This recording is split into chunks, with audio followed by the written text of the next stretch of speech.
Welcome back. Now let's check in with Joanne Dafoe, Consultation and Design.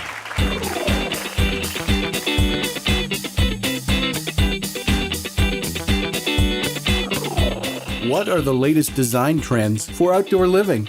The current trends in outdoor spaces are really leaning towards creating those outdoor rooms that are specific for each client. So for instance, if you like to eat outside, maybe you do this intimate dining room. Or if you are a cook, maybe you do this crazy outdoor kitchen. But it doesn't even need to be as elaborate as that. It can be something as simple as a comfortable conversation area that just begs you to come outside. Growing your own food as well is another big trend. Fruits, vegetables, herbs, all of that, growing your own is still the biggest trend out there. What advice do you have for making my backyard planting scheme a success? First, you have to go in with a plan. You want to see the area that you're going to plant in, check how much sun it's going to get, then amend the soil and set the plants up for success.